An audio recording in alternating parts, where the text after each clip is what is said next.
Romeo 15 अध्याय वचन 1, वहाँ लिखा है कि निदान हम बलवानों को चाहिए कि निर्बलों की निर्बलताओं को सहें, ना कि अपने आप को प्रसन्न करें। आगे क्या लिखा है इसमें एक को पढ़ लेंगे। हम में से हर एक अपने पड़ोसी को उसकी भलाई के लिए सुधारने के निमित्त प्रसन्न करें। पहले ही बातों को अगर हम देख लेंगे कि यदि आप बलवान हैं विश्वास में, तो जो कमज़ोर हैं उनको अपनी संगति में ले लें, जो निर्बल हैं उनको अपनी संगति में ले लें, उन्हें दूर नहीं होने दें। अपने आप को ही केवल प्रसन्न न करें, परंतु उन्हें अपने साथ ले लें ताकि उनका जीवन आशीषित और अनुग्रहित हो जाए। आप अगर विश्वास करते हैं तो दूसरों के जीवन में भी विश्वास का वो बल दिखना चाहिए। आप इस बात को लगातार करने का प्रयास करें, क्योंकि परमेश्वर नहीं चाहता कि वो व्यक्ति नाश हो जाए। जिसने परमेश्वर का वचन जाना तो था, लेकिन वो किसी की संगति नहीं पाया, इसीलिए वो खराब हो गया। तो आपका एक जिम्मेदारी है कि आप जहाँ से भी हैं, अगर आप उसे प्रभु के बारे में, उसके जीवन को सही करने के बारे में अगर सोचते हैं तो ये आपके लिए बहुत बेहतर है। कौन पड़ोसी के बारे में सोचता है? कौन दूसरों के बारे में, भलाई के बारे में सोचता है?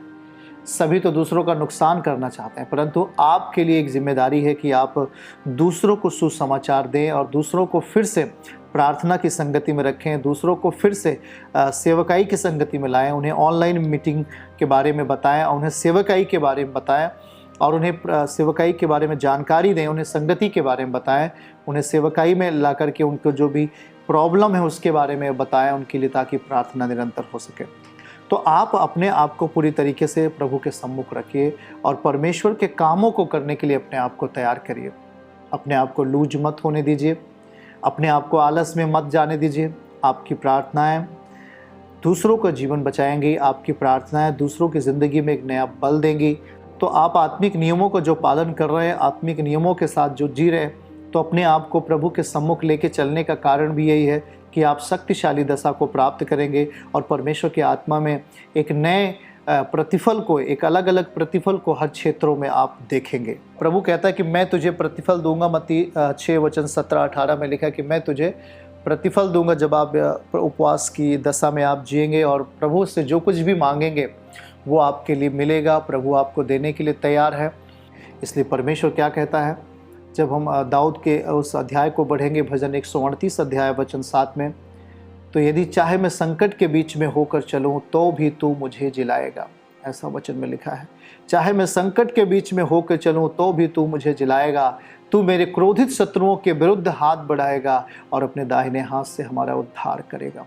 तो ये चीज़ें प्रभु के वादे हैं जो प्रभु हमसे आपसे करता है। और भजन 125 आयत वचन 3 के पद को अगर हम पढ़ेंगे तो वहाँ लिखा है कि दुष्टों का राजदंड धर्मियों के भाग पर बना न रहेगा। दुष्टों का राजदंड धर्मियों के भाग पर बना न रहेगा। ऐसा ना हो कि धर्मी अपने हाथ कुटिल काम की ओर बढ़ाए। तो एक सीमा है, एक लिमिटेशन है, एक समय सीमा है। उससे ज़्यादा शत्रु या बैरी हम पर अधिकार नहीं कर सकता। उसका एक समय सीमा है। उसके बाद आप एक परमेश्वर के बड़ी महिमा के माहौल को और उसके शक्तिशाली दशा को आप देखते हो। तो अगर आपने विश्वास किया है, आपने प्रभु के साथ समय गुजारा है या आप उसके साथ समय व्यतीत करना चाहते हैं, तो उसकी गवाहियों को सुने। यदि आप नए हैं तो उसकी गवाहियों को देखें और उसके साथ बैठकर उसके वचन को सुने और आप ईमानदारी से परमेश्वर के साथ, सेवकाई के साथ और उसके चुने हुए दास के साथ, जो चर्च के अगुवे हैं उनके साथ आपको बड़ी ही विनम्रतापूर्वक और बड़ी ही सत्यनिष्ठा के साथ और ईमानदारी के साथ आपको समय व्यतीत करना है प्रभु में। क्योंकि याद रखना है कि प्रभु का जो आगमन है वो निकट है, अब देरी नहीं है। प्रभु आने ही वाले हैं निश्चित रीत से। इसलिए अपने आप को, अपने शरीर को पाप से मुक्त करके अपनी आत्मा, मन, प्राण को शुद्धिकरण के साथ प्रभु के सम्मुख रखना है। क्योंकि वो घड़ी वो कब आ जाए कोई पता नहीं है। तो अपने आप को पूरी रीत से तैयार रखें।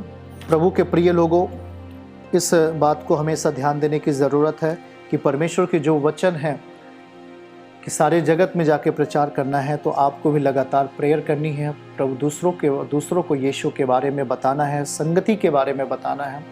जहाँ भी आपको मौका मिले वहाँ प्रभु के बारे में आपको बताना है, ताकि परमेश्वर का आत्मा आपके साथ एक्टिव रहे, आपके साथ काम करे और आपके साथ आश्चर्य कर्म करे। हालेलुया।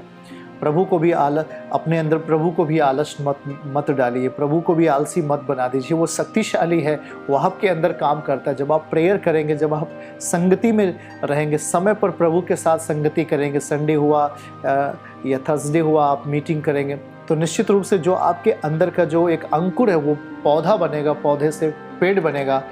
तभी आप प्रतिफल को देख पाएंगे, तभी आप उस पेड़ में फल को देख सकते हैं। जब तक वो अंकुर है कोई फल नहीं है, जब तक वो पौधा है तब भी कोई फल नहीं है। लेकिन जब आप पेड़ बन जाएंगे तभी आप फल की आशा रखें। तो आपको परमेश्वर के वचन के साथ गंभीर होना है, उसकी सेवकाई के साथ ईमानदारी से, सत्यनिष्ठा से आगे बढ़ना है, ताकि प्रभु आपके लिए काम करे। हालेलुया। और खुदावन के साथ जीने के लिए प्रेरितों में जब जाते हैं तो वहाँ पर लिखा है कि वो लोग निश्चित सारे लोग समय पर परमेश्वर के राज्य के लिए वो अपने जीवन से, हन्ना और सफीरा के बारे में देखें तो उसने भी अपने जीवन में एक धोखे को जगह दिया। अपने जीवन से जो कुछ भी था उसने वहाँ से चोरी किया और शैतान की बात मान करके परमेश्वर के बीज को, परमेश्वर के उस जो भेंट था उसको उसने चोरी कर लिया, जिससे उसकी ज़िंदगी में मृत्यु ने जगह लिया। तो ये आपके लिए नहीं होना है। आपको समय पर, राइट समय पर, जहाँ से भी आप हैं, आपको अपना टाइमली बीज बोना है, समय पर बीज बोना है। अपने दशमांश को, अपनी भेंट को परमेश्वर के लिए लगातार खुदावन की महिमा के लिए आपको उसकी उपस्थिति में लाना है। हालेलुया। हमें ये बात को ध्यान देने की ज़रूरत है कि नहीं जी अभी चलो हम इस बीज को नहीं बोना है, कहीं दूसरी जगह जा कर के बो देना है या कहीं ऐसे ही रख देना है। तो इसके लिए हमें एक्टिव रहना है, आलसी नहीं होना है। परमेश्वर का जो भाग है उसे हमें सही समय पर प्रभु के पास लेके आना है, ताकि परमेश्वर आपके जीवन के लिए भी मार्ग खोले। और आपके देखिए, जब रूहें बचती हैं, जब आत्माएं बचती हैं तो उसका भागदान आप भी होंगे। जब आप अपने धन को, आप अपने पैसे को, जब आप अपने अन्न को परमेश्वर के लिए बीज बोने के लिए जब आप आते हैं, तो उसमें से जो काम प्रभु के लिए किया जाता है, जब उससे रूहें बचती हैं तो उसका आशीष, उसका जो ब्लेसिंग है वो आपके जीवन के लिए भी होगा। तो ये बात हमेशा याद रखिएगा।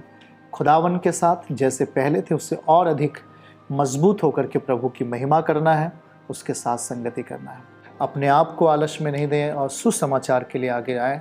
खुदावन के कामों में अपना हाथ बटाएं ताकि परमेश्वर आपके जीवन को आशीष दे। देखिए, दुनिया क्या काम कर रही है, दुनिया आपको पागल समझ सकती है, बेवकूफ़ समझ सकती है, लेकिन जब आप गंभीरता से, सीरियसली जब आप प्रभु की योजनाओं में शामिल होते हैं तो दुनिया तो पागल कहेगी, ये तो श्योर है, लेकिन परमेश्वर आपको पागल नहीं कहेगा। वो आपको अपना प्रिय बेटा और बेटी कहेगा, और वो आपके लिए मार्ग खोलेगा जिससे वो देखते रह जाएंगे। वो आपके लिए रास्ता खोल देगा जिससे वो देखते रह जाएंगे कि इसकी बढ़ोतरी कहाँ से हो रही है, इसके जानवर आशीषित कहाँ से हो रहे हैं, इसके फसल कैसे आशीषित हो रहा है, इसके घर में धन कैसे रुका हुआ है, कैसे आशीषित हो रहा है, ये लोग देखेंगे। तो इस बात को गंभीरता से हमें देख लेना है। आपके पास किसी भी भली वस्तु की घटी नहीं होगी जब आप प्रभु के कामों को करेंगे। ये तो मत्ती 6:33 में लिखा है, तू मेरे धर्म और राज की खोज कर, बाकी सारी चीज़ें तेरे पास पीछे पीछे आती जाएंगी। भजन 23 अध्याय भी यही लिखता है कि सब कुछ तेरे पीछे पीछे आता जाएगा, सब कुछ आपके पास आ जाएगा। तो प्रभु के काम को पहला स्थान देना है, ताकि हर बंद रास्ते आपके लिए खुले और आप में शांति, आशीष और आपके लिए बड़ी बरकत, जो आपकी सोच से भी, जो आप सोच भी नहीं सकते, इतना बड़ा आशीष और छुटकारा आपके लिए होगा यीशु के नाम में। चर्च की सभी प्रार्थनाओं को और परमेश्वर के दास के द्वारा टीचिंग सुनने के लिए और अपडेट्स को जानने के लिए हमारे इस चैनल को सब्सक्राइब करें और साथ में बेल आइकन को जरूर दबाएं, ताकि जब भी लाइव प्रार्थना हो तो सबसे पहले आप देख सकें।